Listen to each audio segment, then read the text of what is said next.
Hello, my name is Dr. Ron Buellard and I'm the founder of MTech and a creator of the Mini Dental Implant System, currently marketed and sold by 3M. I'm excited to introduce to you the next generation of small diameter implants exclusively offered by Park Dental Research, a company whose deep roots in small diameter implants began back in early 1967. This next generation of mini dental implants is called the Lew MDI System. It is derived from implants developed by Dr. Isaiah Lew and distributed by Park Dental Research of New York City.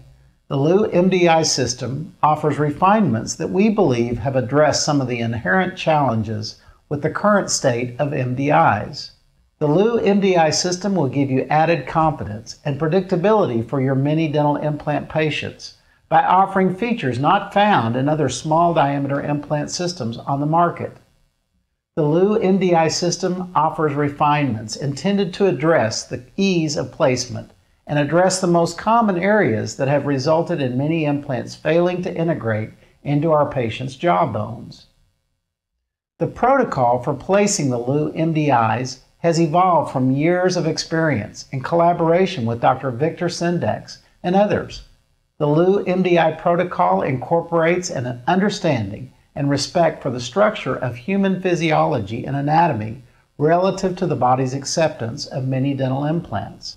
Before we look at the features of the Lew MDI system, let's talk about the key differences between small diameter implants and mini dental implants. Small diameter implants, or SDIs, are all dental implants that are smaller than 3.25 millimeters in diameter. Mini dental implants are a subcategory of small diameter implants. Mini dental implants, or MDIs, differ from small diameter implants in that the mini dental implants are placed into bone that has not been pre-drilled to the full length of the implant. The ideal insertion protocol for the MDIs involves auto-advancing by rotating the implant into bone without the presence of a pre-drilled osteotomy site. Placement of the mini dental implants is predicated by minimizing the trauma and compression of the bone that comes into intimate contact with the surface of the dental implant. Now let's address some of the key features of the Lew MDI system. The optimized tip. The tip is one of the important features of an auto-advancing implant that is inserted with only a small starter hole into the patient's bone. The tip must be sharp enough to pierce its way through bone, but not too sharp that it becomes prone to fracture. The tip must also be of a shape that gives the clinician continuous feedback as to the type or quality of the bone that is being encountered as the implant is being inserted. The ideal final seating location for the tip of the implant is for it to rest on the most dense bone, or on the cortical plate. The clinician must be able to continuously feel and measure the torque while advancing the implant and be able to determine if the tip of the implant is resting on soft cancellous bone or on the dense cortical layer of bone. If you have too sharp of a tip, you lose the feedback, and too rounded a tip and one loses the ability to auto-advance the implant. The Lew MDI tip has been optimized and designed to give both. The Lew MDI implant is designed with a reverse buttress thread pattern. This thread design provides for maximum resistance to prevent stripping of the bone while auto-advancing the implant into bone that has no full-depth osteotomy. This design allows the implant to press its way into the bone while providing resistance as a result of the flat portion of the thread to stripping of the bone and exfoliation from the bone. By not stripping the bone during the insertion, we minimize the trauma to the bone-implant interface. Implant bone compression and thread compression are another important element to the MDI design. It has been determined through clinical studies that the optimum diameter for placement of MDIs in type 1 and type 2 bone is between 1.5 and 2.5 millimeters. The bone compression from implants of wider diameter than 2.5 millimeter may overcompress the bone, resulting in dieback of the bone interface of the implant after a few weeks. Implants that are less than 1.8 are prone to fracture when auto-advancing into type 1 bone.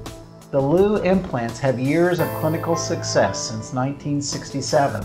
It has been demonstrated through clinical studies that the diameters that provide optimum compression of bone when auto-advancing an implant with no osteotomy and that provides for the least chance for implant fracture to be 2 mm diameter. The Lew MDI provides not only for outward compression of the bone as the implants are inserted, but also for progressive compression of the bone between the threads as the implant is inserted. This design also provides for additional strength to the body of the implants inside diameter in the area directly below the collar, helping to reduce fracture stress to the implant in that area. The next important feature of the Lew implant is the anti-rotational feature, or the cog lock. Because the nature of bone is viscoelastic during the insertion process, the bone is compressed while you auto-advance. If you think of the bone like memory foam, you can imagine if you compress the foam that it will take the shape of the object that is pressed into it. It will take several minutes after the object is removed from the bone to return to its uncompressed state. When placing the Lew implant into the bone becomes compressed. And then after about 15 minutes, it returns to a relaxed state that fills in the cog lock area. The cog lock is like a cog on a clock gear. It allows the compressed bone to pass over the undercut without cutting the bone or tapping the bone during the insertion. In addition, it is designed in such a way to allow the bone to expand into the cog and lock the bone after about 15 minutes, resulting in an anti-rotational lock of resistance that is atraumatic to the bone. In addition, the cog lock is not near the tapered tip of the implant, but rather in the body of the implant in order to give the implant the maximum strength that it needs to pierce and compress its way through the bone. By design, an implant that tapers to a point is self-tapping. There is no need to weaken the tip of the implant by extending the cog to that area that is most prone to fracture during insertion.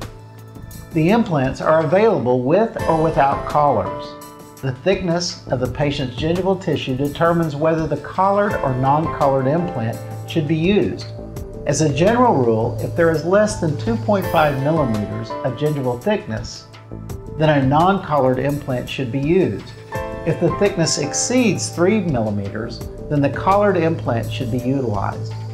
I prefer a collared implant whenever possible because of the following features. The collar has a labyrinth design to the surface of the implant. A labyrinth is like a maze that provides no way in or out for cell proliferation. It has been well documented in studies that gingival cell growth in vitro will grow and attach to a glass slide.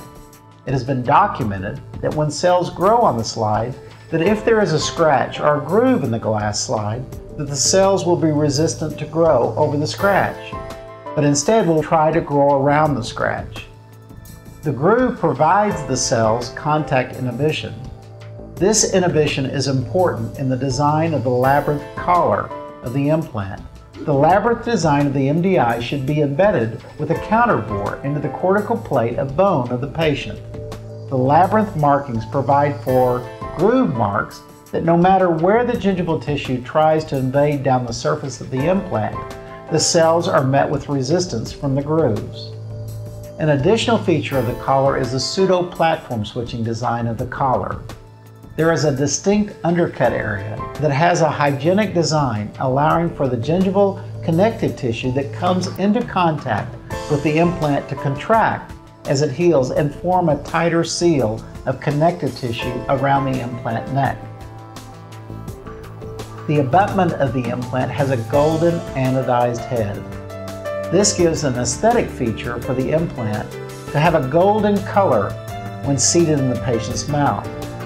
In addition, the anodized head strengthens the wear surface of the metal where it comes in contact with the daily movement of the O-rings in the patient's prosthesis. The Lew continuous feedback torque wrench is one of the best torque wrenches I've ever used. The wrench is made out of a space-age polymer that is heat resistant, and it has exceptional memory. It allows for repeated autoclaving without changing the properties of the material, unlike metal torque wrenches. In addition, it allows for feedback between 15 and 80 Newton centimeters. This torque wrench is a very important feature of the system and is used throughout the insertion protocol, giving you the continuous information necessary to determine if the implant is seated in the proper location and to let you know when the implant is securely embedded in bone with enough stability to be able to immediately stabilize the implant and place it in function. Finally, the Lew keeper caps have addressed the problems of dark metal showing through the patient's denture in areas where the acrylic is thin. The MDI caps are available with a pink color to reduce the poor aesthetic areas caused by gray metal. The legacy continues with the next generation of mini dental implants, and the right company is important, and the right MDI changes everything.